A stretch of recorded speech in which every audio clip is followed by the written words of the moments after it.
I like mechs, from Transformers to Gundam to Armored Core, Evangelion, and even those weird mech anime with repeating letters. I don't know why they do that, but for whatever it's worth, I really like mechs. But I've never seriously tried to draw them before. Sure, I've doodled a few mechs here and there, it's not like I know nothing, but it's always kind of just been a passing thought. So what specifically brought me here today? Why am I making this video right now? Well, it all started with the only thing I like to draw more than mechs, anime girls, and there's this one character called C that I really like from a game called Zenless Zero. Let's not get into the details, but I made this art of her about 2 weeks ago, and you know, it looks pretty good, nice lighting, good colors, but let's be real here, most of the good things are with the character only, and I mean, what can I say, I have a specialty. But I don't want to neglect a major part of this character, so my goal by the end of this video is to create a new piece where the robot is just as good, or at least quite a bit better than it is right now. But before any of that, I want to preface what I'm about to do with this. You do not want to follow the order in which I study mechs. It is completely arbitrary and nonsensical to most people wanting to learn mechs for the first time. So instead of focusing on the order, focus on what I'm actually doing. Throughout this video, I'll be breaking down what fundamentally makes a mech and how to change your mindset to build your way up to that. So I would treat this video more of like a journal entry of what I did for a week with mech tips layered on top rather than a step-by-step guide to mechs. But I think I've yapped enough for one intro, so let's just jump right into. So here I am with my, fleshy hands rather than my character, because a lot of the studying that I'll be doing will actually be in this sketchbook. I like to do things in sketchbooks rather than digitally whenever I'm working with things that are outside of colors or painting. So each of these days will be about 2 to 3 hours of practice, nothing too time consuming. But if we get into the first page, we'll see that it's just a bunch of random mech studies. I was just trying to get acquainted with mechs because I haven't drawn these in months, like many months. So you can see here, this is the date that I started, and there's a gun, there's a random mech here and there, but nothing too major. So if we move on to the next page, we have this. And what's the deal with this? I thought I was bad at mechs. Why am I doing this study in the first place if I can already draw mechs this well? Well, the deal here is actually this was taken from this book called Inkworks Design Sketches by Darren Quash. And if we flip through this, you'll see so many amazing mech designs. I cannot suggest this enough for anyone trying to do this with me and trying to study mechs, because this is just filled to the brim with so many designs that will be very valuable. So if we go to this page, this is actually where I took this from, a slightly different angle, but as you can see, pretty much I was just trying to see whether or not I could study a mech. And as you can see from this page, and also we go here, this page as well, outside of a few corrections that I made here and there, it's pretty much spot on from a first glance, which is great. That means I'm quite good at just eyeing things out, observation, and drawing mechs. But if you flip to the last page of the day here, you'll start to see a problem written right here, is that each of these pages took way too long. By the time I was done with only 4 pages of drawing mechs, it had already been 2.5 to 3 hours. So I didn't have much time left in the day. All I could really take away from this is that I really need to speed up the time it takes for me to make mechs. So let's see how I tried doing that, or let's see if I figured out anything else in day number 2. So day 2 was actually all digital and reveals much more obvious issues of when I try to create mechs. It started off pretty much the same as day 1. I found a pretty nice looking mech that I wanted to see if I could recreate, and well, as you can already guess, it turned out immaculate. But then I moved on to the next phase, thumbnailing and original designs. So for this part, I blotted out a few silhouettes for mechs that I had seen and planned to make some semi-original mechs out of them. Speaking of which, mech tip 1. When creating a mech, there are a few things you need to think about first that you would ideally do during the thumbnailing phase. Questions such as, who is piloting this mech? Why was this thing made? What is it supposed to do? And how will its design achieve the previous 2 questions I just asked? Stuff like that, and all of these things you would try to feel out in small sketches with no real structure called thumbnails. These should be real quick, 3 to 5 minutes at most, that give you a feel for what you want to make. And all of this helps tremendously when making decisions as you create the actual finished mech design. So back to what I was doing, I make these blob-like thumbnails and carve out the shapes that I want. Some of them are obvious hits and misses, as you can see, and that brings me to my next flaw, shape design. Without assistance from reference, my shapes are lacking, or rather a bit too stiff, but the last and biggest problem becomes apparent to me when I do the last few doodles of the day. These look fine, but when I tried rotating this foot and drawing it from different angles, a thought came over my mind. Would I be able to rotate any of the previous mechs that I had made the same way that I'm rotating this foot? And the immediate answer that came to my mind was a hard no. Bingo. That's where we want to go. If your first instinct when you ask yourself a question like that is no, that's the exact thing that you need to practice. Everything I did before this point was of relative ease, but now it's time to feel the actual metaphorical pain of trying to improve, or something like that. So we have 5 days left and 3 problems discovered: time, shape language, and spatial awareness / perspective / drawing things at different angles. Now, is 5 days enough to fix all of this? Of course not. If it was that easy, I wouldn't be in this situation in the first place. So I chose to focus on the most pressing one, spatial awareness / perspective / drawing things at different angles. So let's hope that I just get faster at this along the way. Now, the following sketchbook entries are going to look quite chaotic. So before we explain those, how about we learn how to actually draw a mech? So mech tip 2. When creating mechs, the number one thing that you need to look out for is your perspective and shapes. So right here, I have another page from the same book, and we're going to simplify down this mech into simple shapes right here. So first thing you want to start with is the biggest shape here, which is obviously the body with a giant cube shape.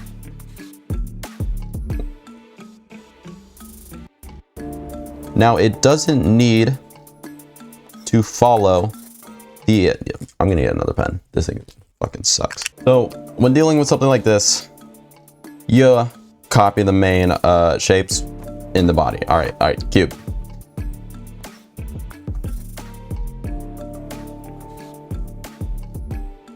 There we go, cube.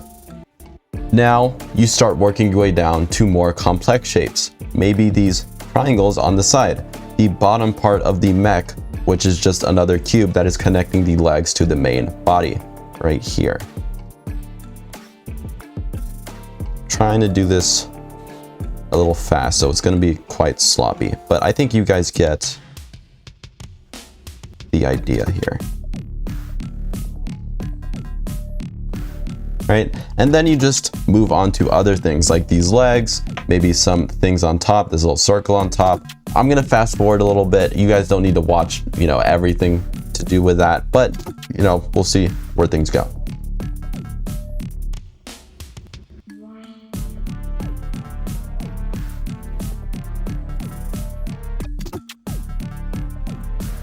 So as you can see from this, as long as you keep the perspective consistent with itself, you can see here that this perspective is not even matching what's in the picture, and honestly the legs aren't even that much of the same, but as long as everything makes sense to you and what your vision is for this thing, that's what really matters. So at this point, now that the structure's here, you can start adding little knickknacks, doodads on top of it, and it shouldn't be too much of an issue as long as you're patient enough. It's going to take a long time. It's going to take a really long time, but as long as you're patient and you keep things consistent, you keep your lines in the same grid, things are going to turn out just fine. Now, with an open mind, we jump into my day 3 sketches. So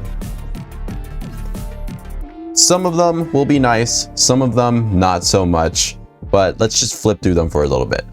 As you can see here, I am just, the entire time in day 3, I'm just practicing my shapes and getting them done in different angles, right? Really trying to hammer down what I wanted to practice. So this one's a bit more detailed. Then I realized later on here that I needed to just simplify down and just try to get those base shapes at different angles. A lot of messy sketches, well, this one's not too messy, but a lot of messy, just, I don't really care how it looks. How will this, look if I just put it down on the page? And usually nobody else sees this type of stuff, but, I guess a couple tens, thousands of you will, so that's fun. So moving on to day 4, nothing to note for day 3 other than just a lot of practice. Day 4 was a little bit different. Day 4, I wanted to do some humanoid sketching because a lot of what I actually wanted to make, I mean, while these are cool and all, you know, I don't think I'm going to be incorporating stuff like this into my actual artwork. So I wanted to do pretty much the same thing I did with day 3, but I wanted to add detail and I wanted to make them humanoid. So first page was just me messing around with kind of just a humanoid shape. Then we got into the actual study. So this is something I took from Pinterest. Still has the undersketch for both of them. I took this from Pinterest and I tried rotating it to the front side and adding a bit more detail than I usually would. Was it successful? Debatable. I will say I got kind of the general shape down, but it's a little bit fatter on the bottom. Some shapes need to match a little better, but it was a nice first attempt. And then we have the next page, which is pretty much the same thing. Took this from Pinterest, rotated it. I think this ended up a lot better, probably because there wasn't as many complex mechanical parts to it. Now, as you can see, these are quite well drawn. And because they're quite well drawn, they took quite a lot of time. So I only did 3 pages of studying for this. And this alone took about 2 to 3 hours of sketching. You know, there's no other page. So that's about it. It was just a lot of practice for day 3 and 4. I think I learned a lot, you know. So with day 5, I was planning to do multiple pages of real-life construction vehicles and mech studies and stuff like that, but I ran out of time and just ended up doing 1 page of work. In total, it was only 45 minutes, but you know, just imagine me doing more pages of this and it'll probably turn out the same as what you're seeing right here. Again, I'm still focusing on trying to nail down what this thing would look like from different angles. The more angles you can understand something from, the more spatial awareness that you gain, not only for that thing, but everything that you'll make from that same angle. So trying to do as many angles as you can for as many weird shapes as you can will help you grow a lot. For example, the arm on this excavator was a pain in the ass, and I still don't feel like I got it quite down. But now I know I need to focus more on longer shapes when drawing them at certain angles, and you know, it gives me a branch to work from. So this day, I wanted to focus on specific parts of a mech, the first being very important, which is joints or hinges. Joints are one of the most important things to think about when creating a mech because, well, it's how the thing moves. A lot of the aesthetic and design that you put into a mech will be in how well it can move and what the purpose of each movement will be. Choosing the right joint to connect the right 2 parts says a lot about the purpose of what that part is. Is it a turret where you only need the swivel horizontally, or a foot that needs full range of movement? What joint should you use? In the first case, a swivel joint would probably work best, but on the foot, you might want to use a ball joint. But if your mech is too heavy, then it might need support, say a hydraulic cylinder connected to the leg. It's safe to say that there's a lot that you can do with joints when it comes to design, but beyond that, I drew a few weapons as you're seeing in the background that I thought looked good, and a few arms and legs in my sketchbook. Nothing crazy, it's just some parts. So let's move on to the next day.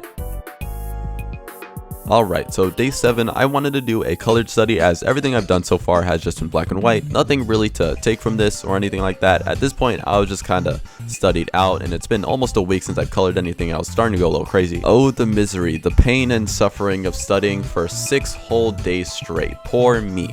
But being realistic, we all know that it's very hard to see a significant increase in skill in just 1 week, especially if this is my starting point. Overall, it's not like I don't have the skill to make a mech. I clearly can at least create a good study if I put my effort into it, but what I really needed was a mindset shift. My initial instinct to avoid drawing complex objects from different angles and my immediate recognition into execution of practice on the exact thing that I was afraid of is something that I haven't done in quite a long time, and was a really good wake-up call that I still have so much that I need to learn, and I need to be more bold if I'm ever going to seriously tackle these issues. So with all of that being said, let's see what I can create after this week of practice. Now, usually I would just show the finished drawing and then give you guys the speed paint, but in the interest of this being an improvement video, I think it's more fitting for you guys to watch the time lapse first and then show it off at the end. So in the meantime, let's talk a bit about learning mechs. What would I actually advise a new artist to do if they wanted to learn how to draw mechs? Okay, go get a pen and paper because you might need to write this down. So first, I would make sure I'm absolutely comfortable drawing the basic shapes, being cubes, pyramids, and cylinders from every angle. Then once that's done, I would start to break down every mech into these basic shapes. Don't focus on rotation rotation or anything like that, just turn a complex mech into a simple one. Then I would go back to those shapes and focus on things like carving out indents and making complex shapes out of the basic ones, as well as learning the basic joints. Once we have all of that down, then I would finally start drawing full detailed mechs from reference. Once we get used to that, then I would move on to what I did in day 3 and 4, which is take mechs, break them down, rotate them, then build them back up again. And then finally, once you have all of that down, then you can start to design your own mechs, try rotating them, adding some parts, taking away some things, finding purpose to what you're actually doing, stuff like that. And there we go, your step-by-step guide on how to go from not drawing mechs at all to drawing them in any angle that I came up with in about 5 minutes. But back to the main topic, here we have the finished piece. Looking at it overall, you can see that I got a lot more bold when it comes to the composition this time. While the first artwork has a lot more of a balance between some action posing and character art, the one that I've just finished has a lot more emphasis on full-blown action with laser effects, smoke, pieces of rubble flying to the side, and most importantly, both subjects fully in the frame. Now with all this stuff in the frame, I'm sure you can guess that this took a lot of time, about 14 hours to be exact. Now considering the first piece took 10 hours and has a lot less stuff, it's safe to say that I didn't really improve or get worse at my speed at all, which is completely fine. There's also a lot of other aspects that also stayed the same in terms of skill. The lighting, the colors, the overall vibe is mostly the same because, well, I didn't really practice for those over the week. But with all that being considered, what actually changed here? Well, what actually changed is exactly what I practiced. The line work and the shape of the mech in particular is much more improved. But what do I mean by line work? It's not like my line quality improved in just a week, but rather the consistency when it comes to drawing shapes. If we were to compare the two robots, my second one has a lot more things that are actually more accurate when compared to the first, which is saying a lot because the first one is covered up, which should have made up for a lot of mistakes that I would have made. And beyond just technical skill, even the choice to do something like this in the first place is a huge improvement. I don't know if you've seen my previous artworks, but I pretty much exclusively do character and some environment work. So previous me would have wanted to avoid drawing something like this, knowing that it's not really in my ballpark and I'd probably just embarrass myself. So again, while you can't transform your technical ability in just a week, you can definitely change your mindset, which in my opinion is just as important. So yeah, that was a week of studying mechs, but in reality, if I added how much extra time it took to do those two pieces, it'd be like 2 weeks, but that wouldn't make such a good title now, would it? I hope you guys learned something new and feel a bit more confident to just draw something different. And with all that being said, I'll catch y'all in the next one.